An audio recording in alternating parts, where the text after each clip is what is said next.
This week on the Not Sauce for Work podcast, Terry time is off and so is Duke. Joining me is Alex the intern. Eagle is in the studio chilling with me. We'll look into the blockbuster trade that shook the NBA Eastern Conference, the trade that didn't happen in the NFL, and how the U.S. Open goes green. Brian Flores' lawsuit grabs headlines again. We'll get into this and much more on this episode of Not Sauce for Work on the Hot Sauce Sports Podcast Network. Welcome, everyone. Thank you all for watching and or listening. Joining me, as I said, is Alex the intern. Alex, how's it going, bud? I'm super happy to be back on, man. Awesome, man. Happy to have you, even though you're an hour late. And you didn't prep. You were like the lifespan of something is usually something that passes through time, and it's something that we mark as an occasion. My laptop literally died. Like, not that the battery died. The laptop's life cycle is over. It no longer works. I have to do another show on my phone. That's how long it took you to get on the show. But I want to start with an important topic. I like to be a safe space for men to talk about important things, like when we talked about saltwater dick. Similarly, I got my first haircut since returning from Europe because my wife told me I kept giving off 90s sitcom dad vibes. So I decided going to get my haircut, get my beard done. And when I went in to put the thing on my neck, you know, that piece of paper they put around your neck when you're getting your hair done. I always feel like that's choking me. So what I do when they're putting it, and I try to not be obvious, I sort of push my head down and make my neck fatter. And so then when the haircut starts, I go up and it's like a little bit looser. I want to know, like, is this just a me thing? Like, who's weirdly self-conscious about being choked? No, that's a you thing. So you're super comfortable having this thing around your neck. So you're saying you're intimidated by someone putting this little bib around your neck, but you're not intimidated by having them having a razor sharp blade next to that same neck. I'm not. That doesn't bother me at all. I also shave with an insanely sharp razor daily, and I wear a tie on most days, which is funny. So just this. Just this one area. Do you also not like lobster bibs? I don't wear a lobster bib. I'm an adult. I tilt the lobster so that when I crack it, it goes on the person sitting across from me. My wife hates it. So you give it to her. Yeah. Yeah. That makes sense. It's an issue. But I don't get it. It's toilet paper, right? At the end of the day. Yeah. It's sheet paper, yeah. Yeah. Yeah. So I also don't get the purpose of doing it. So you it's you get for the nothing on your shirt, like all your hair fall on that. The shaving cream won't touch your stuff, so you don't have to wash it off. It's more like a courtesy to you than anything else. I guess so. yeah. I take a shower immediately when I'm done. So, my barbershop's like a 4-minute walk from my place. So I take a shower before I get there and immediately. So I was gonna say, are you one of those guys that washes their hair before they go to their barber? Yeah, always. Yeah, I do that too. I leave early from work so that I can take a shower, so that I can walk. Because I pass the barbershop to get home. Go home, shower, get back into the clothes I was just wearing, and then go back to the barbershop. And come home and shower again. And go home and shower again to get the head off. Exactly. You know, and it's funny that you talk about barbershops right now because I just found my new barbershop, my go-to barbershops here in San Antonio. Oh, that's true. You were complaining about it last show. That's true. Full circle. There we go. How'd exactly. It go? So, this barbershop, they offer hot towel service, and oh my god, this is my first time ever trying hot towel service, and it's the most amazing feeling ever. Your skin is so soft afterwards, and like you feel like so fresh, relaxed. So it's a perfect experience. I also recommend for after you finish shaving, instead of using aftershave, use which is I can't remember what it's called. Damn it! I had it a second ago while you were talking and I forgot. I'll get it. I'll get it. Oh, I had such a good punchline too. Oh yeah, sorry. It's called witch hazel. You got to put witch hazel. You rub it onto your skin. So, but you're allergic to hazel. Hazel nuts, hazel cock. I'm sure I'm good. Okay. The color hazel I'm fine. Cock hazel, I'm fine. And witch hazel, I'm good. But hazelnuts can't do it. But so I'm very obsessed with like the cologne I use per season. So the witch hazel I have for summertime is rose scented, and in the wintertime it's lavender scented because they go with the colognes that I wear in summer and the winter. And it's it's really good for your skin because several of my female friends who tell me they use it after they've had children for their vaginal rejuvenation. I think it's time for the news.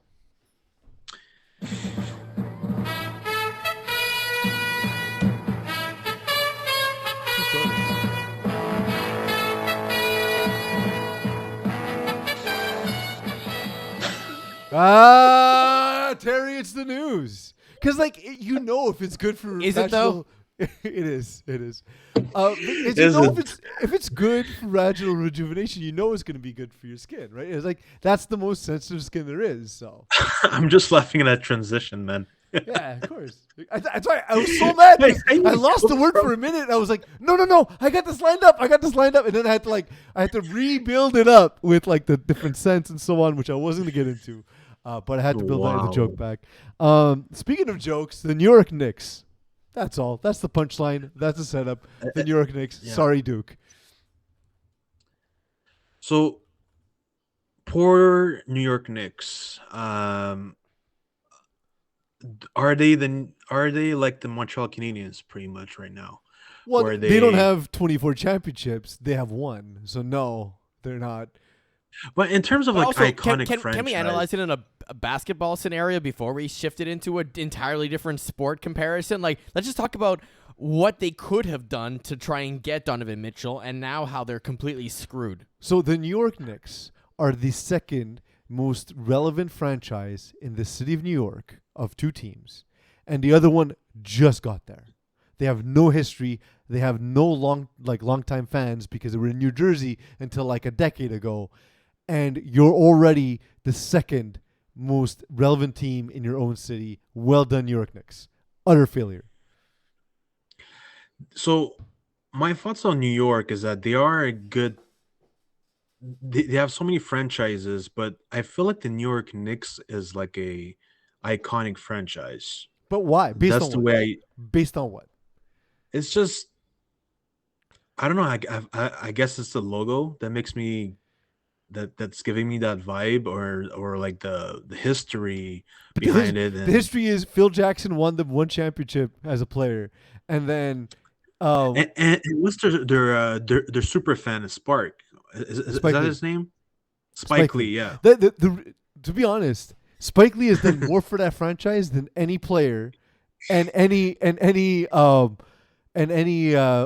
or any coach has ever done for them. Like Pat Riley couldn't get that team to win, and we saw what he's done in his time in Miami. Look, they were semi-relevant in the '90s when they had Ewing and Starks. They've been nothing since then. Nothing. But let's go back to the trade though. Would you have given up RJ Barrett for Donovan Mitchell? Yeah. So the way it works in the NBA is in order to have a chance to win, you need a superstar. I don't even think Donovan Mitchell necessarily even qualifies, but he's like, if you need an A player, he's an A- player, right? So like he's him A+. alone.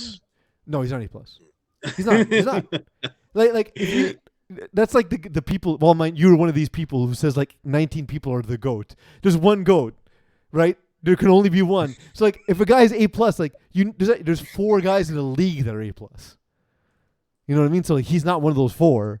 Yeah. There's maybe 10 guys, and then he's outside that. Like, or maybe he's A. Like he's on that cusp, like A-. Like he's not a top. Like he's not. Let's say like there's, if you put in video game terms, leagues, there's S tier, right, which is the absolute top. Then there's tier 1. Then there's best tier 2. license, by the way. What? Best license, by the way. What's licensed? S S tier. tier. Really? Yeah. I use it all the time. Yeah. I use it all the time because too many people put too many people into tier 1. I have these conversations in fantasy all the time. It's like Dawson Knox is not a tier 2 tight end, but anyway, we'll get into that stuff later. But the thing is, like with look, I know. So we'll talk about this from the Cleveland side, but for the Jazz, it's clear what they were doing wasn't working. They had to do a rebuild. They needed to acquire as many assets as possible, which is as many good decent to good players as you can get, as many bad contracts as you can get, which is why Lauri Markkanen is in the trade, is because his $16 million will come off the books for the Jazz, and the Jazz have acquired more picks than they can use. So they're going to hopefully trade those picks to get more players, or take a lot of spins at the wheel and get great players in the draft. So looking back at our chat history, like earlier when I was saying like how Utah was winning this trade, I just realized that Cavaliers right now have an amazing roster. They have Darius Garland's really good. Kevin Love off the bench is still fine. Like he's not completely useless. He might be even a starter. He can't play that many minutes anymore, man. That body's old. Like he's like 30 years old, but he's like a 50-year-old, 30-year-old. Like his body's he's 33. 33, but he's like a 53-year-old, 33-year-old. Like he's not a LeBron 37. You know what I mean? Like he's old. So who would be the starting five for the Cavs? Offhand, I don't remember the roster. Mobley, Garland. Mobley's excellent. Garland is there for sure. Mitchell's probably bringing the ball to the court. Levert, yeah. So you have, and what's interesting, you have three guys, like three sort of small players. So you can go small, you can go big off the bench. Like they have a lot of options basically. And they still have Jared Allen, who's a fantastic defensive center. That's a good team. Bench. That's a good team. They're just setting up to bring back LeBron in a couple of years. They might actually. They might do it next summer. I don't know if they have the draft capital though to get Bronny, so that's an issue. But the thing is, Bronny's gonna go in the second round, man. He's not a first round. We talked about this on one of the previous shows. Like, if there's a chance to get LeBron and you could take him in the 17th with the 17th pick, why not? The difference between the 17th pick and the 25th is nothing. Like it's a crapshoot past 7. So you might as well, if it means you're also getting LeBron James, just for merchandising alone, you do it. Yeah, I guess from that standpoint. But so I know you're a Colin Sexton fan, and Colin Sexton, by the way, is a very good player, but he's a 6'3" point guard. Since Allen Iverson, there has not been a 6'3" point guard who's been dominant in the. Oh, sorry. Since Steph Curry, there's not been a 6'3" point guard who's been sort of a dominant player. I think he's fine. Donovan Mitchell is in every way an upgrade. They get rid of the Lauri Markkanen contract, and they lose some assets. But if the Donovan Mitchell trade works, then those draft picks don't mean as much because they're going to finish with a better record. I'm just concerned about Donovan Mitchell's injury history, because I believe he was injured for quite a bit, and the past 2 playoffs, I think he was injured for a total of like even half the games. So yeah, it's hard to predict, right? Like so how much of I don't know enough about medical sciences to say yes, these injuries are repeatable. But like I remember having this conversation about, like in fantasy football draft prep, someone was talking to me about Dalvin Cook. It's like, but he's always injured. I'm like, well, one was a ACL tear and the other one was a shoulder injury. Those two are not related. It's just bad luck. Well, that's why you draft Madison, right? But it's not the point. The point is that like just because a guy's been injured twice, it doesn't necessarily mean he's prone. He might just have had bad luck, right? Like we don't know how it'll work out in the future. There has been a study done on fantasy football, though. It's not a fantasy football conversation. Move on. It was just using comparison. Okay, we'll talk about that later. But Jesus. I'm saying the point of it is that like, how much of it is injury prone and how much of it is maybe he just had bad luck? Well, he's been injured for the past 4 years. He's missed at mostly least 15, 20 games. Yeah, but that doesn't matter. In the NBA, that's not a thing. Everyone misses 15, 20 games. that's why would you play 82? The regular season doesn't matter anymore, right? Like, you know what I mean? Like, if you're going to make the playoffs, who cares? Although, look, we're seeing more and more. We might actually see players start to play more games because we've seen the top seeds more often than not in the last 2 or 3 years actually make it to the finals. So we'll see if that's a trend that continues. But so if we go back to the New York Knicks part of this for a second, because I was fairly convinced that he was going to the Knicks. I was like, well, they're going to package Barrett. how surprised? So I'm surprised that they didn't pull the trigger. Are you surprised? Considering it's the Knicks, I'm not surprised they didn't pull the trigger. But isn't that damning in its own right? Isn't that the problem? I don't know. It's sad. I wish the Knicks would have success. I do wish. It's just I don't know. Their management. So fire the management, change the owner, sell the team, burn the stadium down. Fire James Dolan. The other maybe someone has a sex tape on that must be the case. That must be the case. But the other part of this, Adam Gase got himself into the Adam NBA. Gase gets the new head coaching job for the New York Knicks. There you go. Hey, those short passes work in the NBA, so maybe it'll be an improvement. But so what about the cover zero though? The one issue is they extended Barrett's contract. The Knicks did, and so there's a rule that you can't trade for two rookie extension players on your roster. So you can sign two rookie extension players, but you can't trade for one if you already have one on your roster. So by extending Barrett, they can't trade for Zion Williamson. I thought they were extending Barrett and it was a sign and trade so they can get Mitchell. But that wasn't the case. It turns out they just extended him because the trade talks were dead. So I don't even know what the Knicks even do from this point. Like, you're banking on a veteran like someone like Kevin Durant, right? If he was a free agent or whichever big name free agent, you're banking on them to choose the Knicks, which they haven't done for 20 years. That sounds about right. Well, look, Zion, I thought that deal was in the bag. But they can't, they literally can't. It violates the rules unless they trade Barrett for Zion. Well, they should have done that deal then. Well, but the thing is, they both have the same agent, so I don't think that happens. Because the goal was to get the three of those guys. Because Cam Reddish, Barrett, and Zion all have the same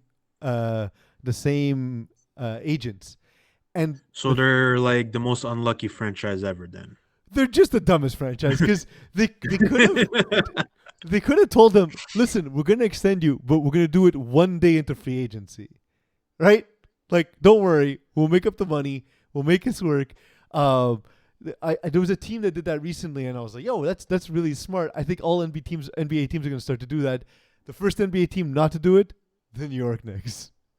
Knicks are going to Knicks. I don't know what they do next. The trade that didn't happen is Garoppolo stays with the San Francisco 49ers. He gets extended. They restructure his deal. But part of the restructuring is, I'll save you some money on the cap, but no trade clause and no franchise tag for next season. That's shocking to me. Well, but is it? But like, or else he gets paid $24 million. Like, the only way to get him to take ostensibly. off. Sorry? To sit on the bench ostensibly. Yeah. So the only way to get him to take less money was he need to get something else in return, right? So what he got in return was no trade and no franchise tag. Garoppolo is with two P's. It is with two P's. Thank you. You know what's funny? I actually have it correct in the rundown and just not on the graphic. Yeah. So. Can't even blame me on that one, Eagle. Nope. So in contrast, I love I love comparing these deals into what it translates into fantasy football. Mm-hmm. No, let's talk actual football. Why would you ever take Jimmy G in fantasy football? It makes no fucking sense. We'll do this. We'll do an NFL segment. The third block is empty. We actually have no third story. So we're gonna do a third block is gonna be fantasy football with Alex the intern. We're gonna do it without prep. We're gonna let Alex rip. We're gonna do that. Okay, so let's stick to NFL, and because Alex clearly wants to talk fantasy because it's fantasy season, we'll get to that in the third block. So for second block, let's just stick with this as an NFL topic. Okay, let's do it. Let's do Jimmy that. Garopolo, he's staying. Anyways, Jimmy G is a lazy bum. He doesn't want to start. Okay, so he wants to warm the bench. So Jimmy G, San the Francisco, Super Bowl runner-up quarterback, him. One throw He's away a from lazy. He's one a throw lazy away guy. from a Super Bowl.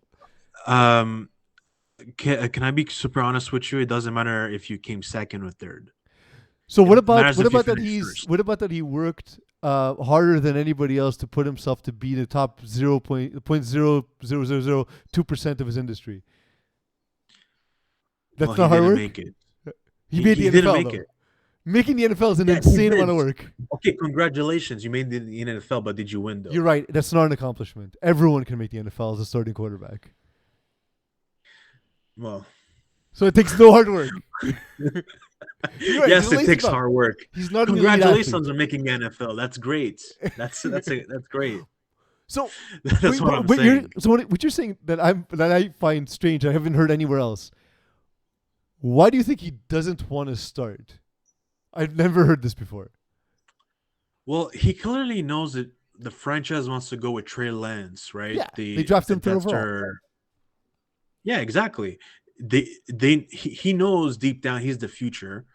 He's just there as a, I don't know, maybe he likes San Francisco that much, the city of San Francisco. I don't know. But he could have easily been traded to Seattle, which I was fully expecting him to be traded there. Either him or Baker Mayfield. No, if you're the 49ers, that's the exact thing you don't want, right? You're not trading him to a division rival. That's why they said we want to keep you, but you're not going to play. And he's like, well, pay me as if I was going to play, right? I mean, you can totally be in the room and have that conversation. They're not, because Trey Lance is still in his rookie deal, they're not spending that much money on the quarterback position, especially now that they're saving $8 million. Yeah. Right? Like, so they actually have flexibility to make a trade for something else in the meantime. So did he ask for a restructured deal, or was it them? No, they probably asked him. I don't think he asked to be paid $8 million less.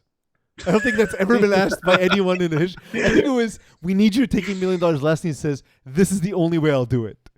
And here's my take on why I think he agreed to it, is that if a team that's in a city he wants to play in or a situation he likes comes to the 49ers with a trade offer, he'll say, yeah, I'll waive my no trade. If Trey Lance is terrible, he has a chance to prove himself and get a new contract at the end of the season, because he can't be franchised, because he doesn't want to be Kirk Cousins with the Washington football team, or Washington Commanders, whatever they are this season. He doesn't want to be in that situation where Kirk Cousins got franchise tag 3 years in a row. So he's like, if I'm not good enough to be your future, fine, but I might be someone else's future, so let me be a free agent after the season. And also, if you get a trade that works for both of us, I'll waive my no trade, but you're not going to send me to Cleveland where I'm going to be a starter for 11 weeks.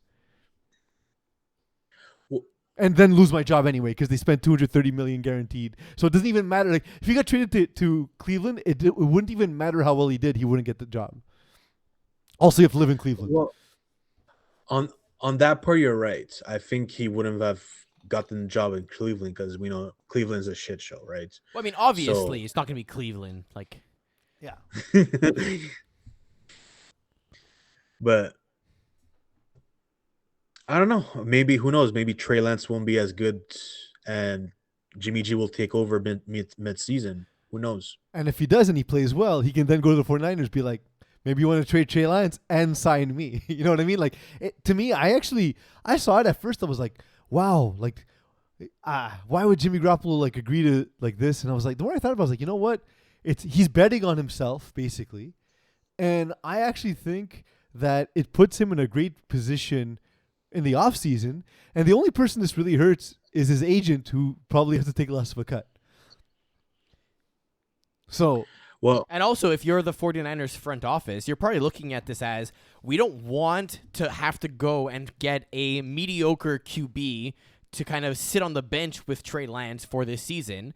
in case he's just terrible and we need to swap him in, right? So we actually do want Jimmy on our roster to have that option, if ever, to push him, to coach him, to do the things that he did last year. He's not the 33rd best quarterback in the NFL. He's better than that. Oh, absolutely, yeah. So at that point, if he's a fringe starter, why not have him on the team? Yeah, and so you're paying for that privilege, hence why he'll be the most expensive backup. But that's exactly why, because the whole idea of you don't have a number one, well, you kind of do because you've decided to go with Trey Lance. At least we think it'll be that. But it's a high-risk situation, so you want your number two to be as good as a number one so that you could make that swap and basically put the pressure on Trey Lance to get better. Yeah. And I'm just assuming that they basically decided to restructure or basically keep him because Trey Lance did not show that he was ready during preseason to take on a full, workload. Like he was good, he was fine, but he wasn't. He was underthrowing a lot. The reports from practice are pretty bad too. Yeah. So that's never a good sign. I'm assuming they just kept him for insurance coverage. Because I'm a Dolphins fan. I'm the first to admit that the Tua reports are probably a little overblown by he's the greatest quarterback in the history of the world. Usually those are the reports you hear from practice. Like when reports are coming that it's bad from the quarterback, it's worse than you think usually. So I want to send this question around the room just to close off the topic. How many games into the season, Alex, do you think we see Jimmy Garoppolo as a starting quarterback? By Alex, I mean the intern, not Eagle. Damn it, this is complicated. I say so with the new season they're playing 17 games, right? Yeah. So I'd say we see him 9 games. All right, Eagle? So their schedule coming up, they're playing the Bears, then the Seahawks, then the Broncos, then the Rams, then the Panthers, then the Falcons, then the Chiefs, then the Rams, and the Chargers, and then the Cardinals.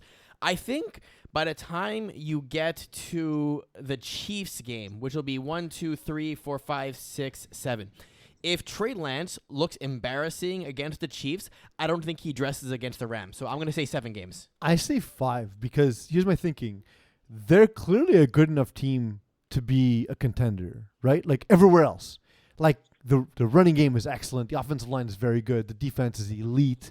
Like they're good across the board, right? They have an exceptional coaching staff, all that stuff. Like across the board, no one thinks the 49ers are bad. The one question mark has always been quarterback. So if Trey Lance clearly isn't an upgrade immediately and you have this guy under contract, you bring him in. I think the leash is going to be super short. If you lose, early on he has some winnable games there, Eagle, like you mentioned.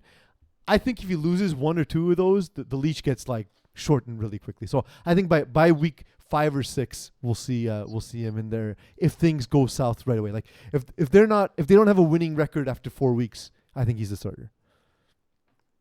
Yeesh. By week 4? Yes. Because of how they're not a typical rebuilding team with a young quarterback.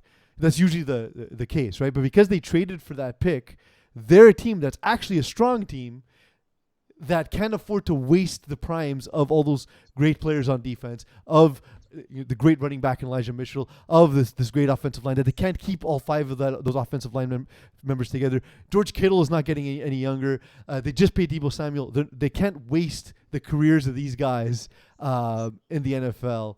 It's just a game where careers are too short, and usually your window for success is really short, right? So I can see it being a short leash. Yeah, I mean, and if it's a short leash, we might be talking about trading Lance next season. That's a real possibility. They might trade both. They might trade both to get as many draft assets as possible. Draft 4 quarterbacks, see who gets there. Brian Flores' lawyers took some issue with Roger Goddell leading the arbitration. So first of all, that's if this doesn't come before a jury. So if it's decided that this is going to be seen before a jury, then the process is different and there won't be an arbitration panel. Most likely it will be seen in front of an arbitration because it's above all a workplace dispute. I don't think they're going to get it's good. Like I've talked about this on a previous episode. It's really difficult to have coaches considered as a class in a class action suit, because class would mean like a type of job. For example, like clients, people who bought Tylenol are a class of people. Teachers are a class of people. Like even teachers is tough, because for the same reason as coaches, is that coaches means does an assistant coach count? Does a high school coach count? Does a college coach count? NFL head coaches is too small of a group to be considered a class, I believe. So most likely it won't be certified as a class, so it's going to be going down to an arbitration panel. Roger Goodell is a lawyer, by the way, so he is qualified to sit on the arbitration panel. It does seem on the surface, even if it's not legally a conflict of interest, it feels like a conflict of interest. To me, that's definitely a conflict of interest. And if Roger Goodell is wondering why people boo him, this is why. I don't think he cares, because his job is to get booed. Like, you know that, right? Like, his job is people don't think about how shitty a person Daniel Snyder is, and instead people boo Roger Goodell. That's his job. I just don't think it's ethically or morally right that the commissioner is the one, leading the arbitration. Like, it makes zero sense. It should be an independent committee. Maybe the NFLPA, who knows? Just not the fucking either. boss. Just not the boss. Yeah. Yeah. he's also not technically the boss, but yeah. It's either way. It's not a great look. It's weird how he had a third party overseeing the Deshaun Watson case, but wants to be the lead arbitrator for a case where the league is being sued for racial inequity. Like, that's the most bizarre thing in the world. Like, one where you actually have the absolute authority to suspend the guy as long as you want, but instead you chose to take a stand here. I don't know. It's a weird case for me. Roger Goodell is like that sleazy car salesman that wants you to believe that he's doing a great job, but he actually wants to fuck you. Mm-hmm. So I feel like that's what Roger Goodell is. He's a sneaky, sales oily salesman, whatever the fuck the term is. Snake oil.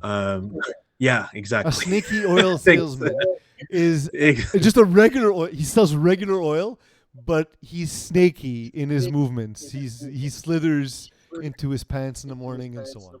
So he's selling full synthetic oils, because but no, just regular oil, whatever oil, olive oil, Castrol GTX, vegetable oil, all the oils, oil of Olay, all the oils, but he does so in snaky movements. That's the difference between the two terms. But so here's the thing: I didn't know much about the lawyers representing Flores, but I've read, like, sort of in like a lot of legal circles, there's been criticism of the lawyers he chose to represent him, and that they tend to be sort of lawyers who are like sensational. Like, there's been comparisons to the legal firm that he chose in Better Call Saul. And when I read this statement, I was like, oh, I see it now. I see what they mean. When they talked about how it's Roger Goodell is unconscionably biased. He runs unconscionably biased, one-sided kangaroo courts.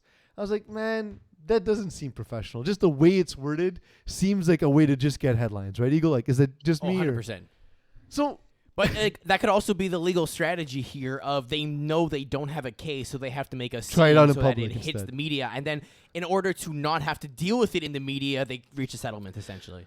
So, but why? But why? If they, sorry, Alex, give me 1 second. If they don't have a case, why try it as a class instead of just Flores' situation? Wouldn't that be easier?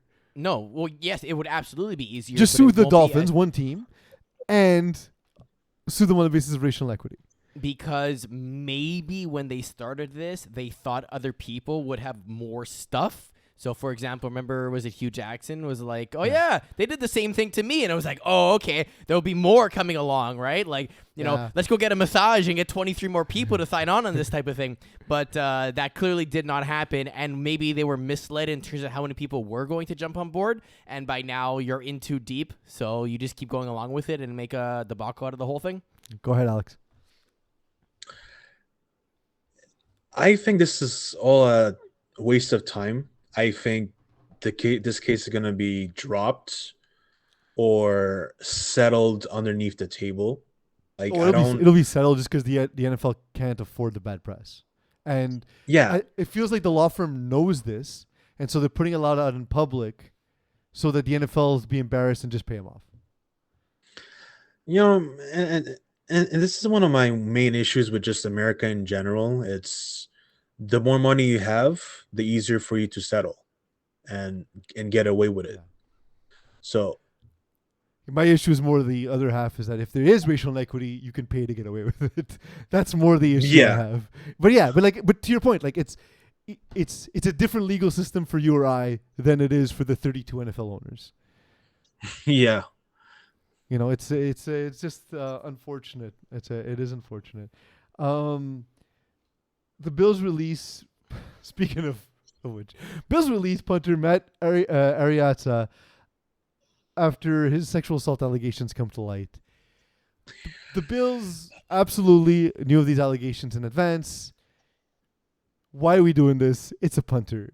Why are we doing this? Because he's a really good punter. NFL. Did you see his punt? Yeah, he is a good punter. Fair. Now let's also be clear here. If he was a high prospect quarterback, this conversation would be going very differently. He would be getting $230 million guaranteed. So I'm sure they thought maybe this will go away. And if it doesn't, then we just release him. Maybe someone's lying, in which case then it won't matter. So I don't know. And it's also a punter, right? Like, you can take your chances on a punter type of thing. And if it doesn't work out, you just release him. Who cares? Type of situation. Yeah, but it was a 4th round pick. Okay, but who cares? It's a 4th round pick. Yeah. It's huge in the NFL. Yeah. You don't take a punter with your 4th round pick. Who's a team that just signed Leatherwood to a crazy amount of money and everything? Yeah, he's a 1st round pick. That's going to turn out well. So what bothers me in all this, and it's the reason we all do this is because it's easier to talk about it this way, is we make it an NFL conversation. But if the allegations are true, like, first of all, the judge concluded in the Deshaun Watson case, the judge that oversaw, Judge Robinson, concluded he did those things, by the way. It's in the filing. You can read it. It's public domain. I read it. So I know. I read the entire document. She says it's her opinion, because it's a court opinion, that he did those things and that he needs to not be in a position where he can harm women again, for example. So this is the kind of people we're okay being drafted and being praised, and people wearing their jerseys and them getting millions of dollars. Why don't we start making the standard a bit better? Don't draft assholes. Just don't, man, the people who are, especially the people who continuously are assholes. The people who are assholes 66 times. Like, Marietta, sexual assault is a big fucking deal, man. Now, I'm not talking about getting to a bar fight. That's a mistake. Whatever. This is a big fucking I'm going to say this, and I'm teetering on the line here, okay? It was an incident that was reported, clearly, investigated lightly. Can I describe it that? So maybe when they knew about it, they didn't know all the details, and so they were like, we'll see. I'm trying. NFL teams are so obsessive with, like, they asked Des Bryant if his mom was a prostitute. They're not going to ask about the girl this guy raped? Come on. I mean, Des Bryant was also a different color than Matt Araiza was. Yes, different kind of killer. My issue with the NFL questions are different in those interviews. Yes. But my whole issue with the NFL right now is, look, you know, you have Deshaun Watson's case going on, and you're just going to say, hey, I think this case is a lie. Mm-hmm. Because, you know, Deshaun Watson's case apparently was a lie too. Even though allegedly 66 different people all had the same lie. And confirmed by the judge. And confirmed by the judge who said it wasn't a lie. But okay, sure. So my issue is that happened like not long ago, and they're like, okay, well, you know what? We'll invest a 4th round pick capital on a guy who is accused of I don't know if I can say on the show, right? He raped a girl. Yeah, rape. He gangbanged raped a girl.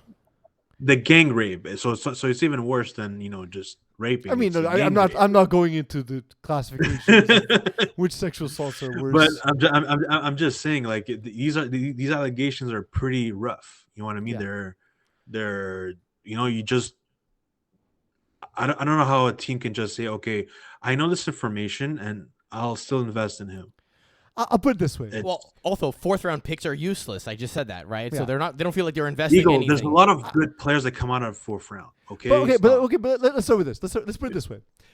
I am a co-owner of this organization, Utaz Sports, and Eagle is co-owner of this organization, Utaz Sports. Eagle, what would you do if we hired someone and found out this person has been accused of sexual assault? So depends on when it was and what the outcome actually was. If it's still pending, then no fucking way am I touching you. Correct. Yes. At the very least, suspension. Yes. If it happened, you were guilty, you served your time. Okay. Oh yeah, no. That's a different story. I'm not talking right? about ex-convicts, whatever. I'm talking about someone who's not yet paid for their crimes. Yeah, no. Alex the intern, if you find out one of our employees committed sexual assault, you come to me the next day and you say what? I've been sexually assaulted. Okay, sorry, I didn't realize it was you. But either way, that motherfucker is fired. That's even worse. That happens doubly fired if it's you. He's doubly fired. Yeah, he's fired. Anyway, I want to introduce a new segment. It's a segment that Eagle and I were coming up with as we were talking about this conversation and the previous one, because we didn't have a pre-show meeting. We're doing this on the fly. It's a new segment we'd like to call the Interns, Sleepers, and Keepers. Because all that matters is the name when it comes to podcasting. I don't know what the segment is, but I'd like to turn the mic over to Alex the intern so he can discuss the 2022 fantasy football season. Here we go. Wait, yes, wait sir. for the music. You're gonna wait for the It's music. there. Go. It's there. Okay, I can hear. Alex, this is your time. You say whatever you want. Whatever you want about anything. Just say anything. You have Go. 4 minutes. Okay, 4 minutes. Well, guys, our draft is on Labor Day, so September 5th. Obviously, I'm going second. Eagle is going third. Peace is going fourth. So my dilemma right now is not knowing who to pick at number 2.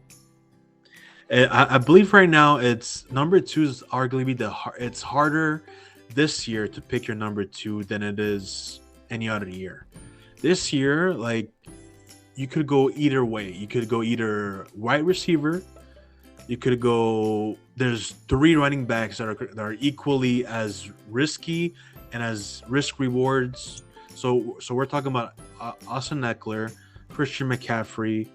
I can throw in Dalvin Cook in there, or you can either go Cooper Kupp or Justin Jefferson, because some people think. Keep talking.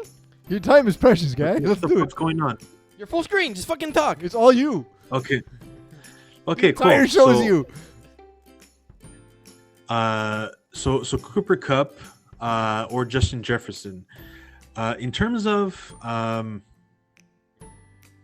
Justin Jefferson being amazing, there's people saying Justin Jefferson might have a career year, might have the best wide receiver numbers ever, because Cooper Kupp's coach from the Rams went there, which he had phenomenal numbers with him. And others are saying Cooper Kupp might have a regression this year, especially with Stafford's arm being an issue right now and concern. So my question now for Peas is, who are you going with number 4? Well, I mean, it depends who you choose at number 2. All those names, whoever's left of all those names. But who are you? Who are you favoring? I'd say. I don't have a wide receiver till 7 or 8.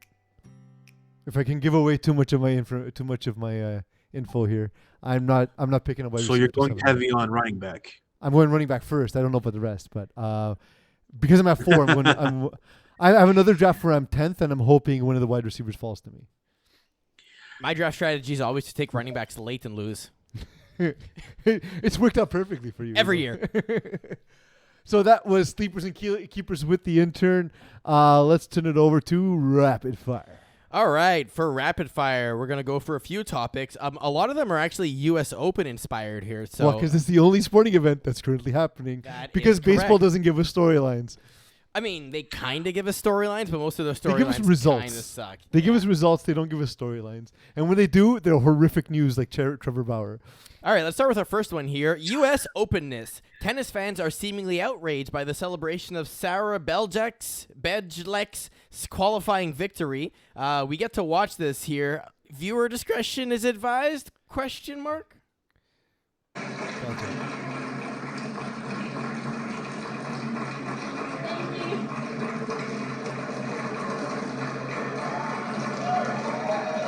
So far, so good.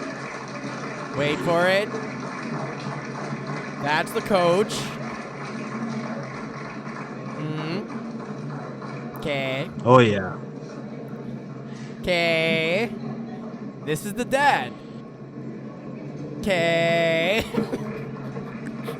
All right.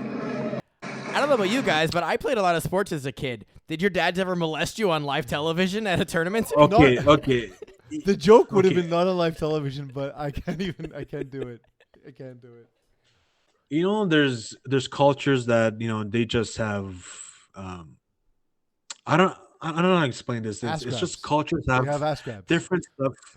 Yeah, they have stuff that are acceptable in their culture that are not acceptable in other cultures, which is... I mean, look, obviously I'm so worldly because I spent three weeks in Europe, while Eagle obviously is so repressed staying here in North America, where Europe sent all of its Puritans and religious weirdos to form their colonies here. So maybe that's why. Maybe that's what you're getting at, Alex. By the way, if you're making a reference to the Kazakhstan movie in Borat, he's like, "This is my sister, number 4 prostitute," type of thing. No, that's not how that works. None of us are making that reference. I feel like it is. He's like, some cultures, this is acceptable, and I'm like, where did you learn about cultures? I'm saying that might be acceptable. Like in the 50s, like a tap in the butt was acceptable from a coach, right? Before like all those coaches raped all those kids. This is also coming from the 50s. Joke, bro. You stepped on the joke. This is also coming from the 50s, where you would like tap your secretary on every organ. Literally the same joke. Yes. Not only did you step on it, you told the worst version of it. Correct. Go ahead, Alex. Well, do you tap a toddler's butt? When they're you try to put them in the beds. Well, I don't have children, so it'd be super weird if I did it. What would you do? Was never the same. All right, next. Birds and the bees. 2 people were caught on film performing a sexual act during a Toronto Blue Jays game at the top of the Rogers Center. Again, viewer discussion is advised. That is very loud. So loud. But yeah, they eventually security came and stopped them. I don't know if he had finished by then, but yeah, that's a thing that happened. Are Blue Jay games just that awful to watch, or is Toronto just sucky, or what's going on? Love that their nickname is the BJs.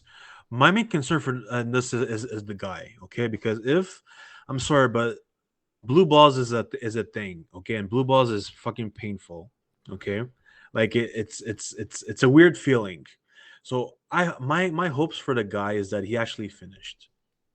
Okay. I look. There's a few ways to go. As I said before, I love that this happens for the team for which the nickname is the BJs. The other thing is, I'm surprised that video is so loud because nobody goes to Blue Jays games. So I don't know how they got all of that sound in there. They must be pumping it in. But that's exactly why Rogers Center is so big. All the sound echoes from the loudspeaker, so it just goes everywhere. There's no crowd to absorb the noise. Maybe that's how they got found out, is everyone heard them banging. The other thing is, to Alex's point, there's different cultures who have different things that are okay. So maybe they're from a different culture. Yeah, I mean that's different culture. That's what I'm going with. That's the Canadian culture. All right. Next, stay off the weed. Nick Kyrgios filed a complaint during his U.S. Open match. Let's go ahead and listen in to him and the umpire. 51. Now this was a new one, John. On the last changeover, Kyrgios was chatting with the chair umpire, and from what we could discern and listening in. While we wait for this. Yeah. Nick was complaining to the chair umpire that he smelled marijuana coming from camera crew down the courtside. Also smelled the marijuana coming from someone in the crowd. So now we've seen. So maybe it's Eagle, the camera crew what themselves. Think about it. So this guy is gonna get hit with another lawsuit. It's just like the chick that he won't. Defamation laws are different in the U.S. than they are in England. And also, he didn't say who it was. He just said he smelled learned his it. lesson. He learned his lesson. So he learned. He did. So he. I mean, also, he probably couldn't identify exactly who it was coming from. It's not like he's like, that guy in the crowd is holding a joint That in guy's his hand. ripping Right? a blunt. It's Kevin Durant. Get him out of here. First of all, narc. Second of all, this is two straight tournaments where he complains first about people drinking and then second people smelling like weed. Like, bro, what do you think people do for fun? What do you think? How do you think people are enjoying all that food you're used to smelling? Like, it's a sporting event. People drink. People smoke. It's what happens. Get used to it. So is Nick Kyrgios officially the tennis Karen? It's weird because I kind of like his trash talking, but last couple tournaments, not trash talking so much as complaining. You're right. He might actually be the tennis. He might be Nick Karanos. I don't know. I feel like he's the next iteration of John McEnroe, essentially. Like, but the better version of it, though. Well, I don't know. More talented? Is he? I don't know. John McEnroe used to win, though. Yeah, but also the competition back then was not the same. That's true. So, all right, next. 2022 season, nevermore. A season that started off with much optimism may have ended before it began. The Ravens mascot, Poe, was carted off the field with an apparent season-ending injury, and the Ravens are currently looking for a replacement mascot to finish the season, or start and finish the season with. Alex, you must be devastated. It's heartbreaking. I'm devastated. Yo, that mascot is so cool. Like he's actually legit. Like he's very entertaining with the fans. So he will be missed. So the Poe reference is cute, by the way. It is cute. I like it. It's Edgar Allan Poe, who is from Baltimore. He is from Baltimore, absolutely, famously so. I saw this. I thought it was a funny story. I thought the idea of seeing a mascot on a cart to be absolutely genius. And I have to be entirely honest. For a brief second, I read the headline, Poe sidelined for the rest of the season with injury. I thought I was like, does Dontari Poe play for the Ravens? And then I was like, wait, did he put the mascot's head on and ride off into the sunset on the cart? Like, that's a badass move. I thought it was genius. And then I was like, it's the mascot. I'm like, that's still genius for a completely different reason. Honestly, I hope the dude feels better. The mascot job is a pretty tough job. Those suits are heavy and hot, and I hope the dude heals up. But I hope your season can recover, Alex. It might be a long season for you. It's I think a little bit worse than Lamar's injury last year. Yeah, just a little bit more. Yeah, sorry. Unfortunately, you won't be able to enjoy like I will during a season. Yeah, I won't be able to enjoy it. I'm bucking busy. Tom Brady returned after his absence from preseason festivities, and when he was asked about his time away, he answered with this.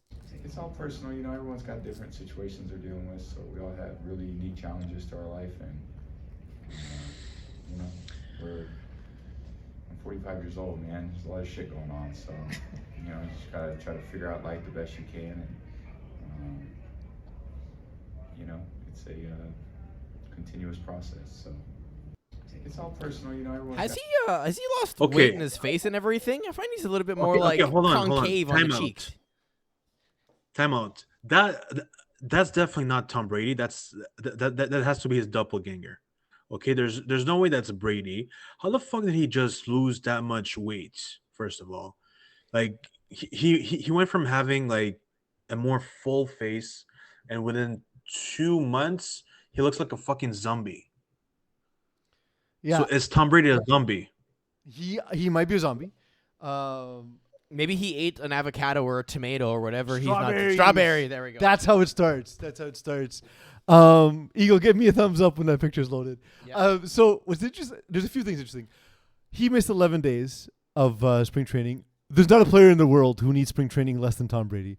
The next thing is he arrives looking straight up gaunt. Like his face, his body looked skinny, but like a lot of NFL players lose weight during the offseason, so that happens.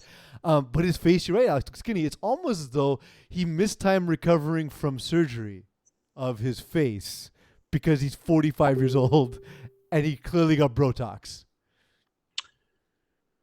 Could be. Who knows? It's not the first time. It's very clearly not the first time he's had work. Maybe on his stint on The Masked Singer, they left a dent on his face or something because it was too tight or whatever, and now it has to stretch back out. Honestly, like if he's, I never say this. I never say this word. If he is on The Masked Singer, he's undisputably the GOAT. But there's one comparison I want to make here. His hair is. He has legit what we used to call the mushroom cut in the 90s. This haircut's coming back, and it's garbage. It's terrible. It is the most 90s-ass haircut since this grade school graduation picture of Graphite Duke. It's the most 90s-ass Oh, my hair. God, Duke. Why is he wearing a tie? It was in elementary school. Elementary school graduation. We're Della Roccas. We know how to dress up, bro.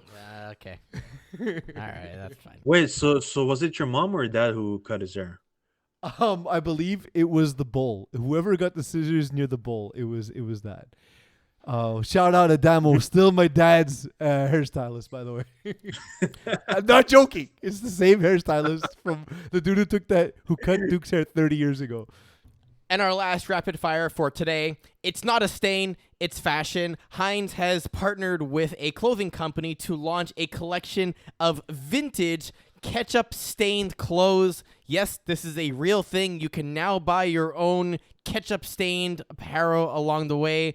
It's absolutely ridiculous in terms of. I just put a link by mistake, Eagle. There was no need. Just here you go. Okay, that's perfect. But yeah, would you buy a shirt that has a stain built into it? That's actually genius because you know why? There's how many times have we ate fucking fries or a burger or whatever, or whatever the fuck, and ketchup just dripped on our beautiful white T-shirt or white dress or white. I don't think that's ever happened to me. It falls on my white dress all the time. It gets me in the white dress every time. Actually, though, to be honest, it never does because I don't eat ketchup. See, if you were wearing the bib, it would have never landed on you. No, can't do it. Can't do it. And so now it's genius because now you don't have to feel socially embarrassed of having ketchup on you because now it's becoming a trend. Yeah. Well, the thing is, Heinz after losing naming rights to the Steelers Stadium, I guess they needed to find a way to be relevant with the youth. So, in a word, they're officially on that drip. Thank you, Alex Intern, for joining. Thank you, Eagle, for all the work you've done. I want to thank everyone who has taken a moment to like, to subscribe, to rate, to review. Please rate and review, by the way. We don't get any of those, and they do so much to help us get advertising. If you want to give us money, give us money. We love money. We're going to blow all of it on booze. And with booze comes better shows because the booze keeps us needing more money, thus making us produce more shows. Sounds like a homeless person. That's my strategy. That's my strategy for getting ads. And guys, don't forget about our live draft at September 5th at 7 p.m. Yeah, I won't be able to be at that live stream, unfortunately, but I'm going to be looking forward to hearing you guys talk trash while I win another championship for our league. So thank you guys for making championships easy for me. But most of all, I want to thank you all for letting me be myself. You've been listening to Hot Sauce Sports.